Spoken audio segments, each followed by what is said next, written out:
नमस्कार शेतकरी मित्रांनो, स्वागत आहे तुमचं आपल्या कृषी कन्या यूट्यूब चॅनलवर। बघा शेतकरी मित्रांनो, आजचे सोयाबीन बाजारभाव या व्हिडिओच्या माध्यमातून आपण बघणार आहोत। तत्पूर्वी आपण चॅनलवर नवीन असाल तर चॅनल सबस्क्राइब करा, व्हिडिओ लाईक करा आणि शेअर करा, त्यामुळे तुम्हाला नवीन व्हिडिओचे अपडेट लगेच बघायला मिळतील। चला तर व्हिडिओला सुरुवात करूया। बघा शेतकरी मित्रांनो, कृषी उत्पन्न बाजार समिती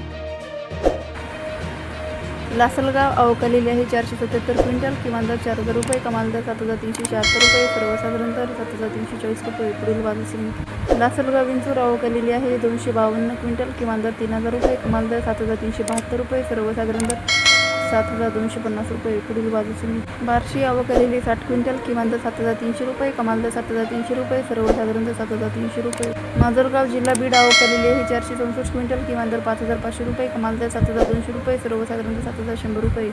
पुढील बाजार समिती कारंजा अवकालेली आहे 3000 क्विंटल, किमान दर 6550 रुपये, सर्वसाधारण दर 7330 रुपये। पुढील बाजार समिती अचलपूर अवकालेली 80 क्विंटल, किमान दर 6000 रुपये, कमाल दर 7000 रुपये, सर्वसाधारण दर 6500 रुपये। पुढील बाजार समिती पिंपळगाव पालखेड अवकालेली आहे 210 क्विंटल, किमान दर 4000 रुपये, कमाल दर 7441 रुपये, सर्वसाधारण दर 7375 रुपये। पुढील बाजार समिती अमरावती अवकालेली आहे 1381 क्विंटल, किमान दर 6800 रुपये, कमाल दर 7261 रुपये, सर्वसाधारण दर 7030 रुपये। पुढील बाजार समिती सांगली अवकालेली 5 क्विंटल, किमान दर 6500 रुपये, कमाल दर 7000 रुपये, सर्वसाधारण दर 6750 रुपये।